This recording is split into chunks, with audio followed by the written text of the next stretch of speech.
for you, I guess, because it's a big chunk of your assessment mix, 55%. So very briefly, let me tell you what I'm planning to do today. First of all, as I was just alluding to, it is to outline the case study. Few key facts, just in case you haven't digged into it as yet. And then briefly focus on its historical significance, but also on its policy relevance. Why on earth am I asking you to engage with the Rhineland crisis? Is because I'm some kind of sadist, just asking you to engage with an old and dusted policy problem, or simply because I'm a historian and therefore for me just history is always interesting regardless of when something happened.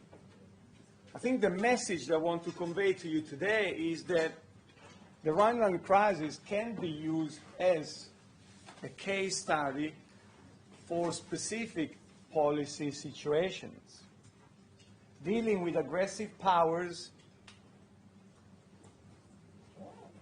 is not exclusively confined to the 30s, although the 30s are, in many ways, the most glaring example of what might happen if you appease an aggressive power and you don't confront it.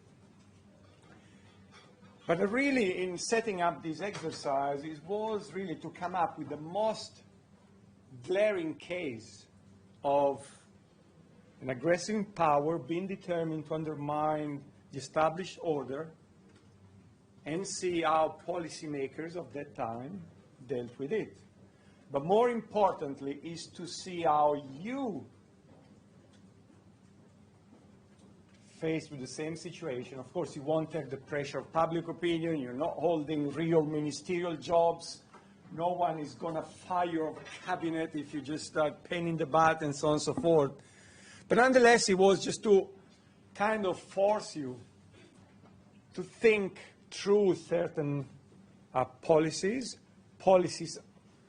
assumptions, certain strategic problems, and see how you deal really with problems of peace and war. And the reason why I chose this topic, and then I'll move on, is because over the years, anytime I get my students to think about the 30s, generally speaking, most of them, they are pushing for action against Germany. And that's fine.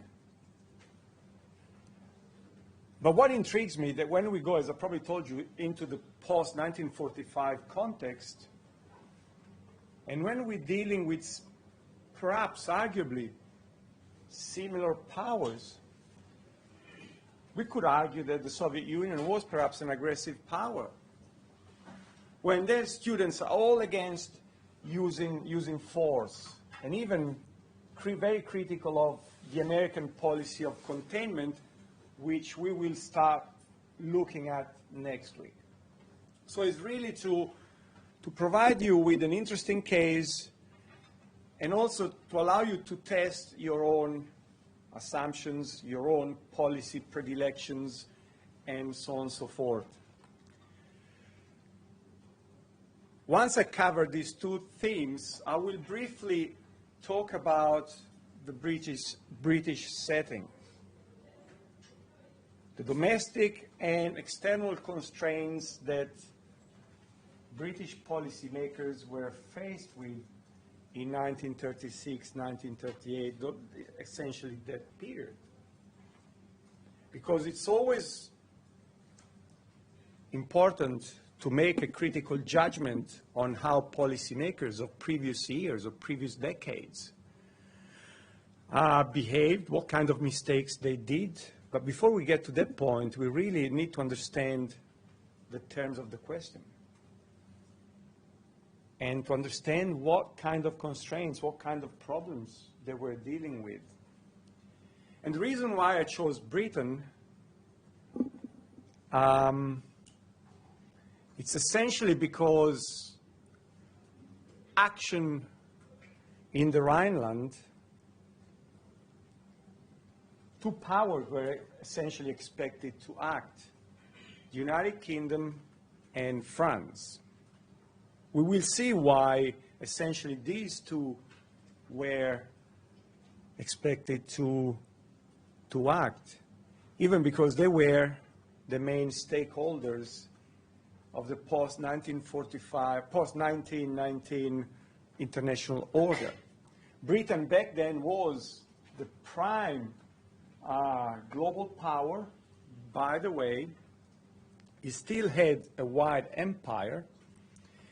And last but not least, because although now we can rely on a significant amount of French documents and French sources, I couldn't possibly ask you to, all of you, to read in French.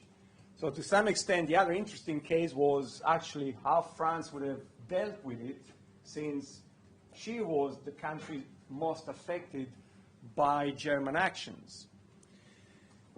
Now there's plenty of material on secondary sources and primary sources on this question, and therefore I thought that there's plenty out there to really study in depth an interesting policy case study. The third theme that I'll be looking at is very briefly the international setting. Why France, which is an important part of this story, behaved in the way it did. What was the policy of the Soviet Union on these particular problems, and Italy and the United States. And then finally, I'll be dealing with the policy review. I'll leave about an hour, perhaps even more, to cover the nature of the exercise, how to do a policy review. And please, if there's any question, any doubt, just interrupt me at every possible moment. So I'm expecting a number of questions, and therefore I'm keeping in mind I should not be talking far too much. So please stop me if something is not clear. And finally, just let me make one point. I'll make it now rather than later. The policy review is closely linked to the simulation that we'll be carrying out in week 9.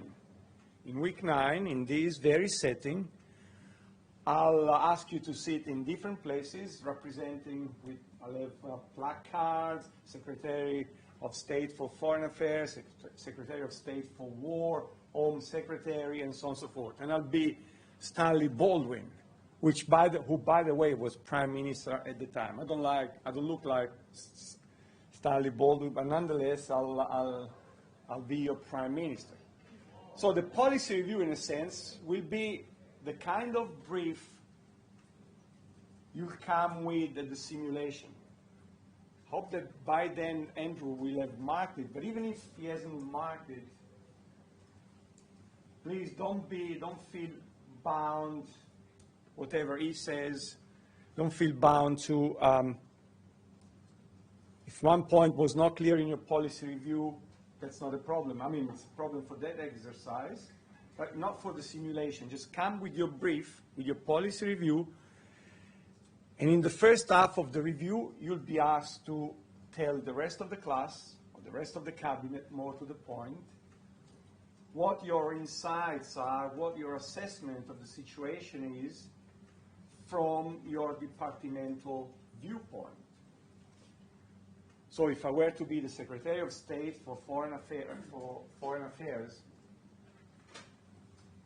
I would have in mind the point of view of the Foreign Office. If I were to be the Home Secretary, I would report to Cabinet on how the Home Department is seeing the problem posed by the German remilitarization of the Rhineland. So in a sense, your brief is your speaking brief. In the first hour, I'll ask your opinions, your insights, and then in the second part of the simulation, we will get into the nitty-gritty of discussing policy options and adjudicating between policy options. So for the time being, let me leave aside the simulation itself. I'll, towards the end of the term, I'll send more instruction. But let me start with some key facts. I'm sure they're all familiar with those key facts. On Saturday, the 7th of March, 1936, Hitler ordered roughly 22,000 German troops to go into the Rhineland. If we consider paramilitary forces like the police, the number goes up to around 36,000.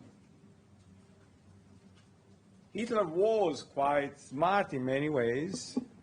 First, he didn't choose Saturday out of whim. On Saturdays, people are supposed to be on weekend. So clearly, one way to do it on a Saturday was to retard any possible response, assuming that he was really thinking that there would be a swift response from France. His intelligence was telling him that there would be no swift French response, but nonetheless, it's always best to err on the side of caution, if you could call him cautious, because nonetheless, he made a quite daring move. Hitler took advantage of two important political factors that you'll see repeated through your readings. The collapse of the Stresa Front that we looked at next week in 1935, Italy, France, and the United Kingdom agreed together to form a common diplomatic front against Germany, and if Germany questioned the Versailles settlement, they said that they would be prepared to take action. As a result of the Abyssinian War, clearly Mussolini antagonized both the British and the French, so he could no longer be counted upon, if he ever could be counted upon, that is. And the second point, the French and the British had two different approaches to the Abyssinian crisis. Under the weight of the British public opinion was very pacifist at the time, and also very upset that essentially the League of Nations had been challenged so open, and that Italy had committed an act of aggression against a member of the League of Nations, Abyssinia, today is Ethiopia. They were pushing the British government to take significant diplomatic and economic measures against Italy. The French position was different. The French policymakers were not operating under the same degree of pressures, and the French were willing to find a sort of a fudge solution so that Italy could get almost what it wanted, but nonetheless, supposedly, the honor of the League of Nations could be somehow preserved, if it could. The other point was that in France there was a caretaker government. The Laval government had fallen in January. A new Prime Minister, Albert Serrault, became the new PM, and France was heading for an election that the left was supposed to win. The left in France was quite, at the time, quite pacifist. So first, it's always difficult for caretaking governments to take major policy decisions. And even if Serrault would have been keen on taking actions, which wasn't the case, nonetheless, he was faced with a situation in which probably his party would be out of government, and if he committed France to a war, perhaps the opposition parties would gain. So you can see the political game beneath it. The third point to keep in mind was that Hitler declared on the 7th of March, he first sent a memorandum to Italy, the French, to the British, saying that Germany was no longer bound by the Locarno Treaty, and Germany was to restore full and unrestricted sovereignty. Around midday, he made a speech to the Reichstag, German parliament, reiterating the same points in a much less diplomatic language. So the question is, even a more important question to you is, well, was Hitler's action a surprise to the French and the British? This question could be important because you could argue that they could have perhaps taken preemptive actions against the Germans. The answer is yes and no. They knew that sooner or later, perhaps sooner rather than later, Hitler would make this specific move, but they did not know exactly when. And finally, there are some interesting legal aspects that you may want to take into account in writing your policy reviews. Just again, I'm setting the broader canvas. The demilitarized zone, or DMZ, in the Rhineland had been created by, as you all know, by the Treaty of Versailles. Germany had accepted its existence by signing the Versailles Treaty, which, if you recall, Germany had not negotiated. It was presented to the German government as a fait accompli, as a diktat, take it or leave it. But nonetheless, Germany had signed and agreed to the Versailles Treaty. And in any case, by signing the Locarno Treaty or Locarno Pact in 1925 and recognizing the existence of the DMZ, now the German government had no excuse. He had signed up to the Locarno Treaty willingly, not under duress. And under the Locarno Treaty, the United Kingdom pledged to defend the DMZ, and that's why, as British policymakers, or would-be British policymakers for the sake of this exercise, this is something that we should take into account in terms of formulating possible policies. If France requested military help, the United Kingdom was expected to give it, of course, under certain circumstances. And I'll get to the point in a minute. I don't want to bore you with the legality of the whole problem, but few pointers are worth remembering.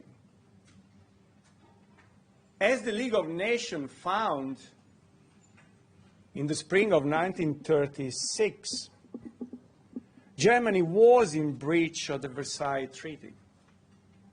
Germany violated, for sure, Article 42 and Article 43.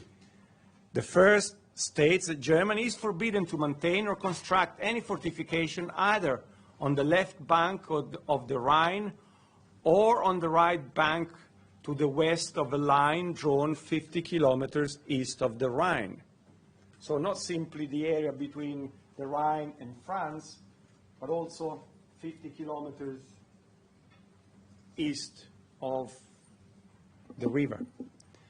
Article 43, in the area defined above, the maintenance and the assembly of armed forces, either permanently or temporarily, and and military maneuvers of any kind, as well as the upkeep of all permanent works for mobilization, are in the same way forbidden. So clearly you might say, well, Hitler just was in a glaring breach of Versailles. Indeed he was. And he was also in breach of the Locarno Treaty, to which Germany had willingly agreed. Article 1 of the treaty recites that the high contracting parties collectively and severally guarantee the maintenance of the territorial status quo resulting from the frontiers between Germany and France in pursuance of the Treaty of Versailles, and also the observance of the stipulation of Article 42 and 43 of the Treaty of Versailles concerning the demilitarized zone. So basically, Article 1 restates the point made by the Versailles Treaty here. Article 2 is really the interesting part of the story. And if you pay attention, it says that Germany and France mutually undertake that they will in no case attack or invade each other or resort to war against each other. That's fine. This stipulation shall not, however, apply, so all the bets are off. In the case of a violation of the undertaking contained in the previous paragraph, or to a flagrant breach of Article 42 and 43 of the said Treaty of Versailles. If such breach, this beautiful diplomatic jargon, if such breach constitutes an unprovoked act of aggression, and by reason of the assembly of armed forces in the demilitarized zone, immediate action is necessary. So here one of the operating words, and always pay attention, because when you read diplomatic documents or treaties, because there could be always loopholes, here the problem is that Article 2 says, well, yes, just military action can be considered, in fact, would be legal if there's an unprovoked act of aggression. And then what follows? But could we, or could have the French considered Hitler action as an unprovoked act of aggression? He did not attack France. He simply, as he would argue, and indeed as he argued, he reoccupied and remilitarized German land. So you can see that when it comes to the action that should be taken against Germany, here the legal situation is a little bit more muddled. And this point leads me to the next one, which is how to interpret the challenge that Hitler threw at, first and foremost, France, but also Britain. All we may say about Hitler, and I agree with you, he was just an appalling, criminal, lethal dictator. I could not stop using negative and scathing adjectives, but nonetheless, he was a smart political operator. Hitler, in fact, argued that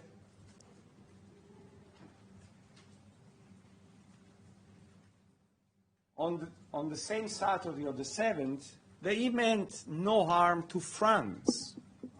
The decision to go into the Rhineland was not an aggressive move towards France or against France. Was not carried out with that intent, and it was not conceived in that particular way. After all, he also argued I only sent a small number of troops into the Rhineland. The French intelligence at the time believed they had sent roughly 200, 250,000 troops into that region of Germany. In reality, he had sent roughly 9, 10 times less soldiers into the Rhineland. And he had given orders that if by any chance the French would intervene, those troops would have to pull back into the other side of the Rhine River. So he was really testing the waters and taking the measure of his political adversaries. In one word, how far he could take it, how far he could go.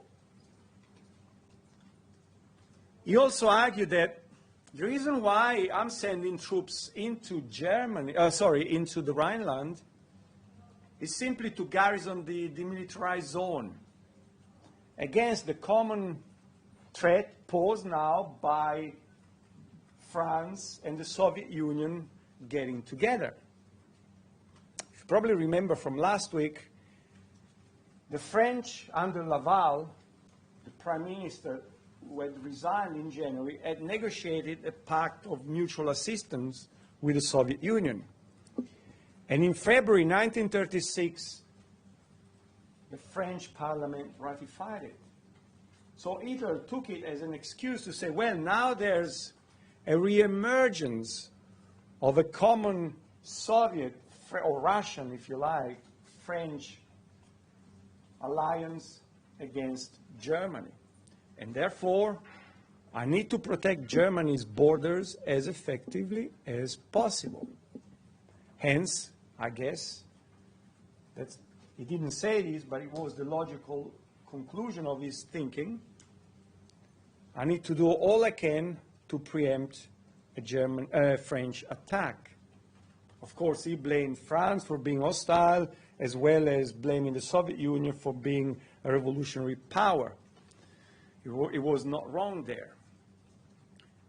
And he also argued, with the demilitarized zone problem out of the way, if you give me what I seized for myself, I'm ready to seek a peaceful settlement in Europe.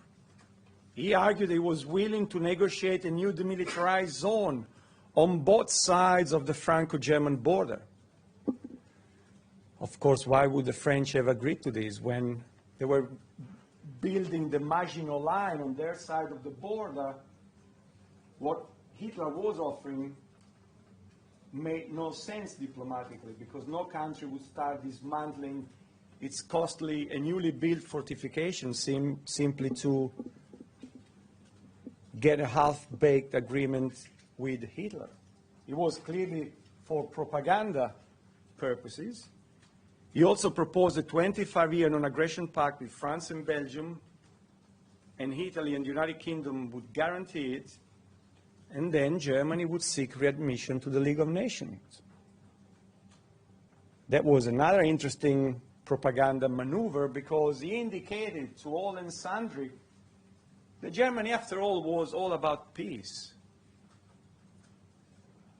Once you give us what we wanted, and once the wrongs of Versailles are rectified, we are happy, we will be happy, and will pose no threat. That's the subtext of Hitler's message. Of course, he made it difficult for the French to intervene militarily, and that's something I also encourage you to consider. Because by raising all this diplomatic fog around this issue, he quite smartly put the French in a position that if they send troops into the Rhineland, as of course they could, they would be seen as the aggressor. Although the spirit of the Locarno Treaty entitled them to do so. The French, and also the letter, because they could have interpreted act of aggression, precisely what the Germans were doing. If you redeploy German soldiers into the Rhineland, militarily, you start posing a threat to France. And therefore, you could, if you like, stretch an act of aggression to, for France to intervene. For the United Kingdom, Hitler made it difficult because he led British policymakers, and let's see if you are convinced when you just play the role of British policymakers, that it was not a long-term threat to stability. The reasoning went as thus. If we manage to give Germany what he wants, we may be able to get a long-lasting commitment from them that they are for peace and stability. So I guess what I'm trying to convey to you as well is the fact that while nowadays, with the benefit of hindsight, with historians having gone into the archives, with diplomatic documents like these available to us, I'll get to this point later on, of course, we understand the nature of the German threat. We understand who Hitler was and what he stood for. But as in any good court of the law, what I'm trying to say to you that when we're dealing with an issue here and now, the situation can be way more confusing, blurred, problematic. Policymakers have to make decisions here and now. And nowadays even more so because there's a 24-hour cycle, pressure from every instantaneous news and so on and so forth. But nonetheless, even then, they did not have the luxury to take too much time to decide. Information was conflicting. And besides, imagine if someone does something bad to you. Let's say that all of a sudden I move through the chair and I slap someone. Gosh, I'm not of that nature, but let's assume they do something outrageous, I slap you. And then I thought, oh, I'm so sorry, I lost my temper, it won't happen again. How can I do? What can I do to make up to you and so on and so forth? And some of you might think, oh, you're still the asshole that you are. Some others would tell me, sorry, I'm using a colloquialism. I've been recorded, shame on me. Someone else could argue, well, actually, no, I think Andrea is just, after all the years, he was frustrated. He lost his temper, he apologizes, he's a genuine guy, perhaps, and therefore he won't do it again. So you give me essentially the benefit of the doubt. I'm trivializing all of these just to simply say that, well, if we don't give him the benefit of doubt, then what do? We go to war, presumably. You might say, well, steady on. Is there a chance that we're misunderstanding his reasons, his actions, his rationale? Should we pause and think twice before we do anything else? And that's what I'm saying, that if we look at these events happening as they were happening, without the benefit of hindsight, we may realize that actually the German threat was perhaps not as straightforward as we now think. So in your foreign policy reviews, I'm happy, I don't have any problem if you argue that actually you perceive the threat to be a serious one. and I don't have with anyone else of you arguing the opposite point, but I really want you to wrestle with this problem. Based on the evidence that you'll be gathering, how straightforward was Hitler's challenge? Briefly, on the case study and its historical significance.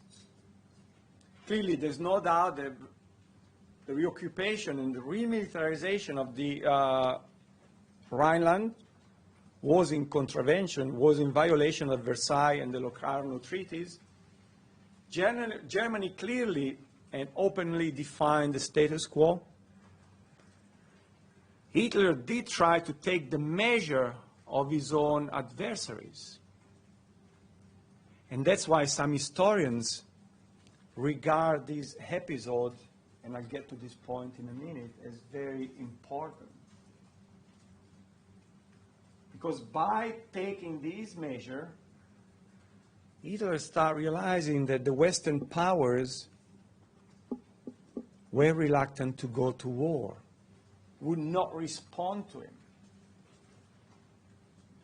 So he tested them out, and the answer that he got from them, from the British and the French, was that, well, they won't respond. And also it's important, I mean, it's historical. The issue is also important because it threatened French security. Clearly, France no longer had a buffer zone between Germany proper and its own frontier, as we discussed last week. More broadly, for the wider historical discipline, and also for international relations. Appeasement, as you all know, had important implication for the 30s and international relations of the time, because it led to a major conflict 4 years later. But also, as we'll find out from next week, and I'll make sure that I'll draw your attention to this point again, it will have an important mindset, an important influence on the mindset of post-1945 Western policymakers, and particularly American policymakers. As I said last week, the United States will draw an important lesson from episodes like the Rhineland crisis in 1936 or the Munich conference in 1938. And the lesson was, I'll repeat it again, that if, again, a major challenge to international stability reemerges again, we should not behave as the French and the British did in 1936, 38. So from then on, you have the policy of containment. But I'll draw you episodes, for instance, even nowadays, Iran. What do you do with Iran? You appease to Iran, or you confront Iran? Regardless of where you stand and what you think,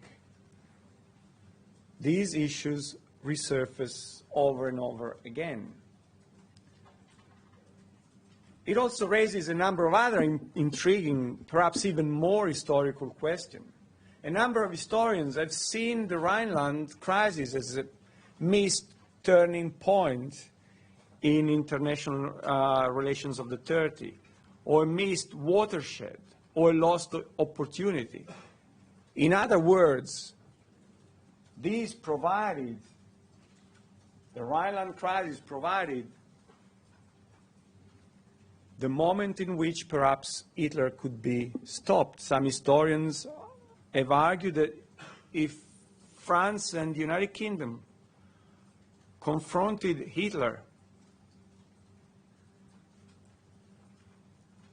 when he was still reasonably weak, then perhaps it could have been made to be more reasonable. If Allied action was taken, perhaps Hitler would have fallen from power. I'm doubtful about this, but nonetheless, some historians have argued. And this particular point, essentially, if they call this bluff, perhaps we could have avoided World War II. Of course, historians are divided on this issue, whether indeed that's the right line of reasoning or not. But I'll let you to think about it when you read the material and come to your own conclusions. But more important to you as student interested in international relations, in international politics, in all of its aspect, or its main aspect, if you like, it's the policy relevance of this episode. Because the Rhineland crisis really raises a number of interesting questions for us in 2019. The issue, as I was saying before, of how to deal with aggressive revisionist powers is an evergreen one. There's been a shift in the past few years in the teaching of international relations to move away from state-based threats, as if challenges are simply and only others, transnational challenges, which of course do exist and of course are important. But the idea that it could not possibly be a reemergence of major state-to-state rivalries and even conflict, well, is really looking at the future with rosy-tinted glasses. And here it's not an hard realist. I think I'm just a simple realist outside international relation context. It's also relevant to us because it really pushes us to try to understand the nature of a political challenge, whatever the political challenge is. Will force us to think and to try to understand that challenges are not always so clear-cut. They may become clear-cut 3 or 4 years down the line, but initially they may not necessarily be clear-cut. But then when they become real clear-cut, the chances are that it's quite difficult to act on them, or the possible window of opportunity is gone. In fact, your very textbook author, Eric Kissinger, speaking of his experience as National Security Advisor and Secretary of State of the United States, he argued one of the key problems for policymakers is that when a challenge presents itself, you necessarily don't have enough information to act upon it confidently. And then by the time you have gathered significant evidence that would give you that confidence perhaps to intervene, then perhaps the chance to intervene is gone or is way more difficult because your opponent has been either rearming or taking other steps that make taking any effective or compelling measure just quite difficult. The second point that we need to consider is that this happens to all of us, is that sometimes we are predisposed towards a given option, and therefore we may tend to underestimate or challenges or even harbor illusions. How many times in your everyday life you underestimate challenges? Or you think, oh no, just nothing will happen, I can ignore it. And then you realize that actually that person may not be so nice to you. So even here, policymakers are confronted And the British policymakers, the British ministers, French ministers and others, of course, they did not want to war. Going to war was the least favorable outcome. They treated war, and reasonably so, as the plague, the bubonic plague, if I could put it that way, rightly so. But in doing so, they were predisposed, if you think about it, okay, we don't want war, we don't want war. So what do we do with Hitler? Is there a chance perhaps that it doesn't mean what he says or what he does? So you can see the problem with that kind of reasoning.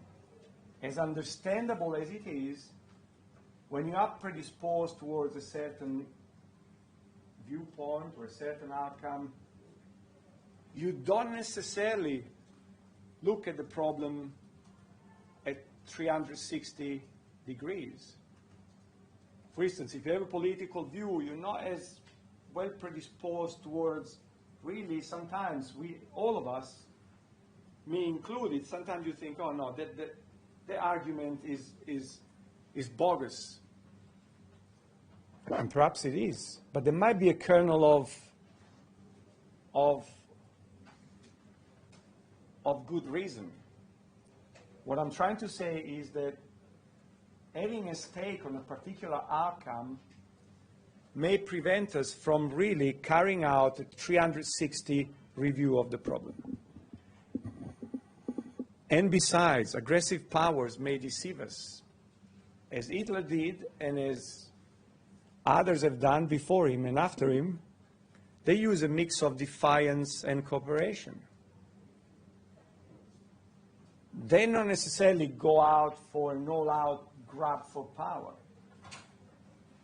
But they test, they deceive you, they make you believe they actually, they don't mean what they say or what they do, and that needs to be taken into account. And finally, what strategies should we consider? Buy time or not?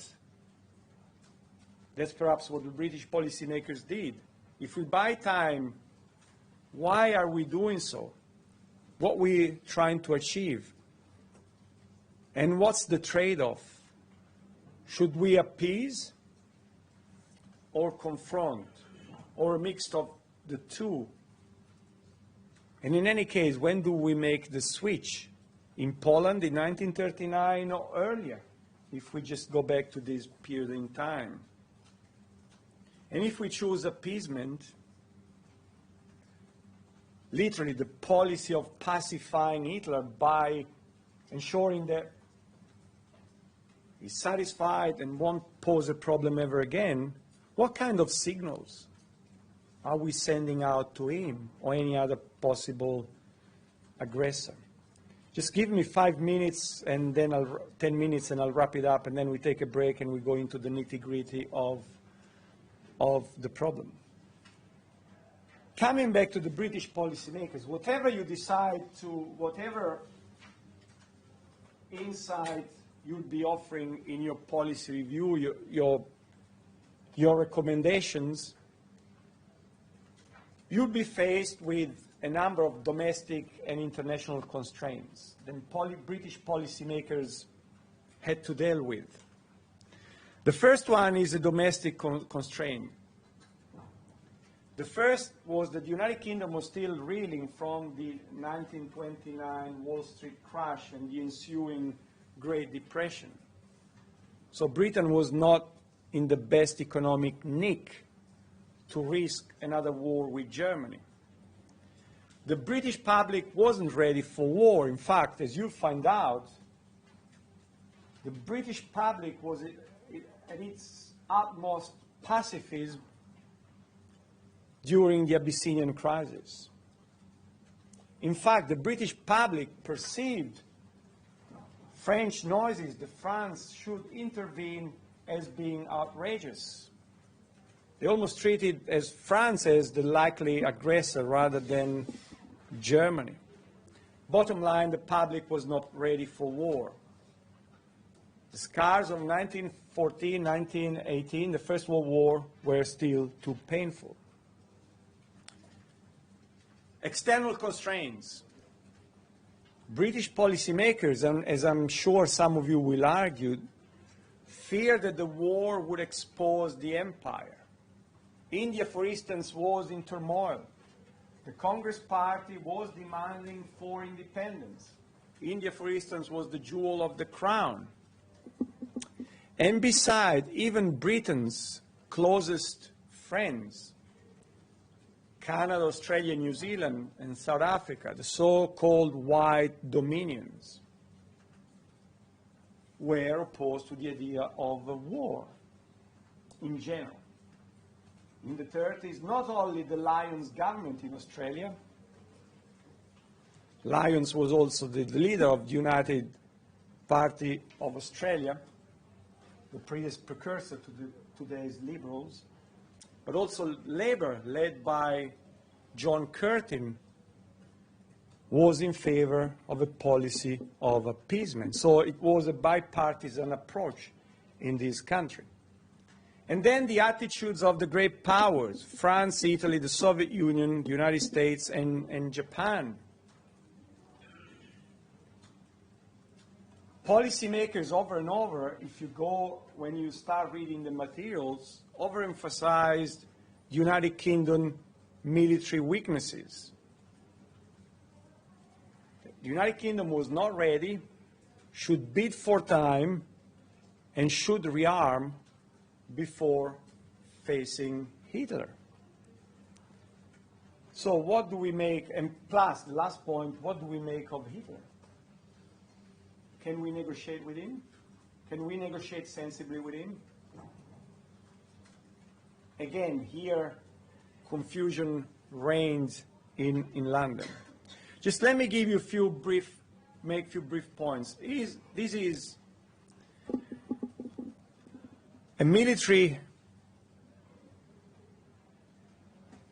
/ intelligence report submitted to Cabinet in 1936. Because of the immensity of the risks to which a direct attack upon Britain would expose the empire, the present situation dictates a policy directed towards an understanding with Germany. Of course, here, British military intelligence was hypothesizing an all-out conflict with Germany. So they were running far ahead. But if you run far ahead, what are the risks? And these were the risks that British policymakers envisage. Also, the case for strategic appeasement. Look at the British Empire. The British became very concerned that if they fought Germany, they may, at some point, since Japan was not particularly friendly either, they may be faced with a war on two fronts, in Europe and in the Asia-Pacific. And they thought that they were not able to fight a war on two fronts, and something somehow would have to give. Of course, also fighting a war on two fronts implied that the strategic sea routes from Britain, for instance, to Australia via India would be threatened probably by Italy in the Mediterranean and by Japan in the Asia-Pacific. Coming to the lack of support for policy of confrontation, here a quote from a letter that Joseph Lyons.